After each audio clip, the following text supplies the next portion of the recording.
अस्सलाम वालेकुम स्टूडेंट्स, कैसे हैं आप सब। उम्मीद है आप सब खैरियत से होंगे।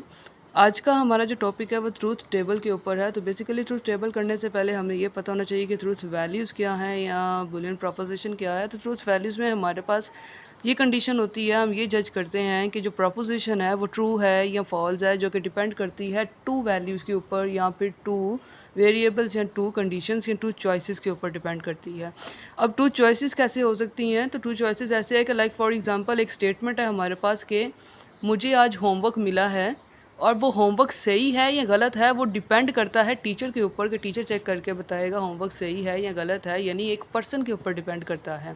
तो ये मेरे पास एक स्टेटमेंट है और दूसरी चॉइस क्या है, एक पर्सन है जो कि जज करेगा कि होमवर्क ठीक है या नहीं है। तो ये मेरे पास क्या है, ट्रूथ वैल्यू है। इसी तरह हमारे पास टू स्टेटमेंट्स भी हो सकती हैं, टू कंडीशंस भी हो सकती हैं। लाइक आज संडे है और आज रेनी डे है। अब ये कंडीशन ट्रू है या फॉल्स है, ये डिपेंड करता है हमारी कंडीशंस के ऊपर। तो इसी तरह ट्रूथ वैल्यूज़ हमारे पास यूज़ होती हैं ट्रू और फॉल्स फाइंड करने के लिए। ट्रूथ टेबल को जज करने के लिए सबसे पहले हमें ये पता होना चाहिए कि हमारे पास लॉजिकल ऑपरेटर्स क्या हैं और कौन कौन से हैं। तो लॉजिकल ऑपरेटर बेसिकली हमारे पास एंड और नॉट ऑपरेटर हैं। एंड ऑपरेटर से अगर मैं स्टार्ट करती हूँ तो एंड ऑपरेटर में जो नोटेशन यूज़ होती है वो हमारे पास यूज़ होती है डॉट। उसमें नोटेशन यूज़ होती है जो कि यूज़ होता है मल्टीप्लिकेशन के लिए बिटवीन टू वैल्यूज़ या फिर टू वेरिएबल्स। इसे हम प्रोडक्ट भी कहते हैं और ये हमारे पास यूज़ होता है मल्टीप्लिकेशन के लिए। इसी तरह हम इसकी एक एग्जांपल लेते हैं। अगर तो मेरे पास अगर एक कंडीशन ट्रू है जिसको हम टिक से यानी टिक का निशान लगा के भी डिनोट कर सकते हैं या वन भी उसकी जगह यूज़ कर सकते हैं। इसी तरह फॉल्स एफ़ उसकी जगह हमारे पास एक कंडीशन है और दूसरी हमारे पास क्रॉस है, या उसको हम क्रॉस से भी डिनोट कर सकते हैं और ज़ीरो से भी कर सकते हैं। तो इन दोनों के दरमियान में अगर मल्टीप्लिकेशन होगी, for example true false, false होना चाहिए। अब ये लॉजिक क्या है, अगर वन को मैं ज़ीरो से मल्टीप्लाई करती हूँ तो डेफिनेटली आंसर मेरा ज़ीरो ही आएगा और ये क्रॉस होगा। इसी तरह इसकी एक पॉसिबिलिटी हमारे पास बनती है ट्रू ट्रू की। तो ट्रू ट्रू यानी वन को वन से मल्टीप्लाई किया तो वन ही आंसर आता है, तो ट्रू होगा। इसी तरह फॉल्स ट्रू किया यानी ज़ीरो को वन से मल्टीप्लाई किया तो ज़ीरो आंसर आता है, यानी फॉल्स आएगा। इसी तरह हमारे पास फॉल्स फॉल्स यानी ज़ीरो को ज़ीरो से मल्टीप्लाई किया तो हमारे पास फॉल्स ही आंसर आएगा। ये जो मैंने टेबल आपको एक बना के दिखाया है ये है मेरे पास ट्रूथ टेबल, जिस पे मैंने अप्लाई किया है एंड ऑपरेटर। ये है एंड ऑपरेटर का ट्रूथ टेबल, इसे हम कहते हैं ट्रूथ टेबल। ट्रूथ टेबल्स के ऊपर कंडीशंस के ऊपर कोई ऑपरेटर अप्लाई कर देना तो वो हमारे पास बन जाता है ट्रूथ टेबल। ट्रू और फॉल्स कंडीशंस के ऊपर कोई ऑपरेटर अप्लाई करके उसे डिस्प्ले करवाना या फिर उसको रिप्रेजेंट करवाना वो हमारे पास होता है ट्रूथ टेबल। तो ये मेरे पास ट्रूथ टेबल था एंड ऑपरेटर का। इसी तरह मेरे पास और ऑपरेटर अगर मैं देखती हूँ तो और ऑपरेटर के लिए प्लस का साइन यूज़ होता है। तो डेफिनेटली ये शो करती है या शो करता है एडिशन बिटवीन टू वैल्यूज़ या फिर वेरिएबल्स। इसका अगर ट्रूथ टेबल देखें तो प्लस के निशान से ज़ाहिर हो रहा है कि ये प्लस करवाता है यानी एडिशन करवाता है दो वेरिएबल्स के दरमियान में। तो पहली हमारे पास पॉसिबिलिटी इसकी बनती है कंडीशंस की। टू पॉसिबिलिटीज़ हमारे पास होती हैं, या तो कंडीशन ट्रू होगी या फिर कंडीशन फॉल्स होगी, या तो कंडीशन ट्रू होगी या फिर कंडीशन फॉल्स होगी।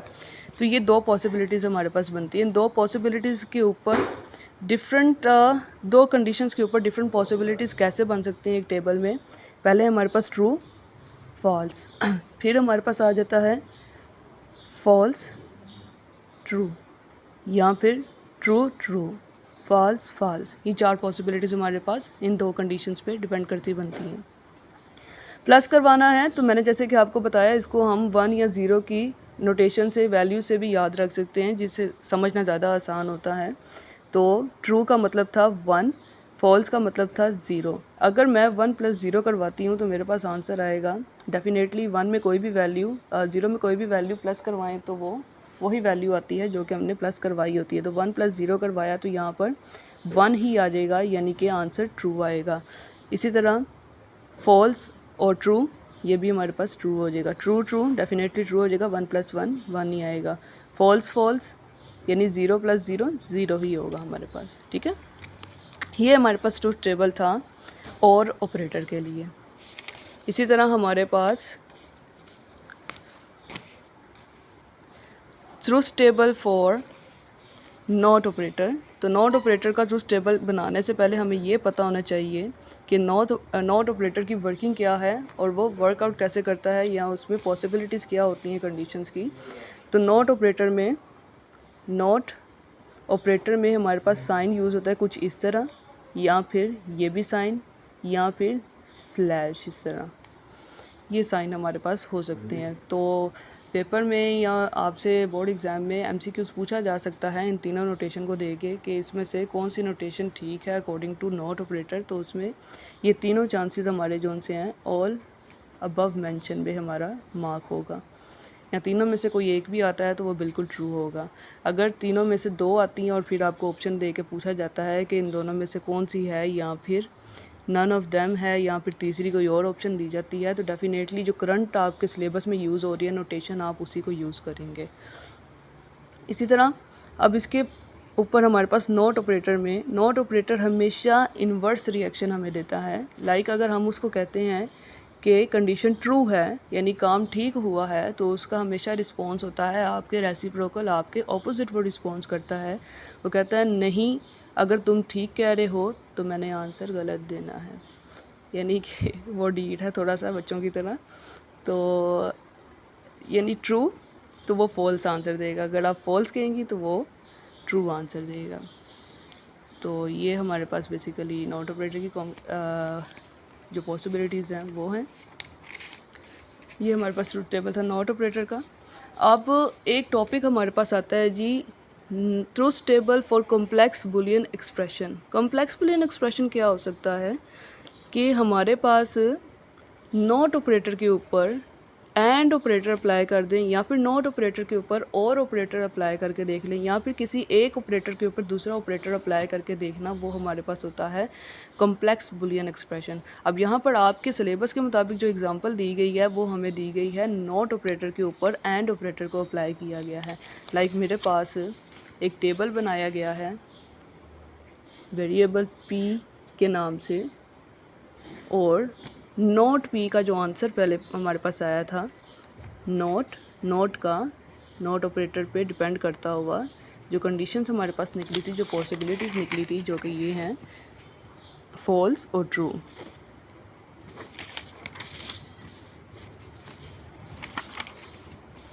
इसको हम कह देते हैं p, इसको कह देते हैं नॉट p का आंसर, क्योंकि ये अकेले ही डिपेंड करता है, हमेशा रेसिप्रोकल इन्वर्स आंसर देता है, उल्टा चलता है, तो इसमें दो कंडीशंस की ज़रूरत नहीं पड़ती। तो ये p मैंने कहा था ट्रू, यानी वो कहेगा नॉट के मुताबिक फॉल्स कहेगा तो वो ट्रू कर देगा उसे। तो मेरे पास आया था फॉल्स और ट्रू आंसर आया था नॉट में। इसी तरह इसके साथ एक q का वेरिएबल ले लिया। कंडीशन हमारे पास होती हैं ट्रू या फॉल्स। पॉसिबिलिटी कितनी बन सकती हैं, दो वेरिएबल के मुताबिक 4 पॉसिबिलिटीज़ आ सकती हैं, यानी कि 2 वेरिएबल थे और उसका 2 का कंडीशन कितनी थी हमारी, 2 ही थी। ट्रू या फॉल्स 2 कंडीशंस हैं और 2 ही वेरिएबल्स हैं, स्क्वायर लिया तो उसका 4 आ गया। तो 4 हमारे पास यहाँ पे पॉसिबिलिटीज़ बनेंगी। पहली ट्रू फॉल्स। इसी तरह नोट के बाद नोट में हमारा आया फॉल्स ट्रू, फिर ट्रू फॉल्स,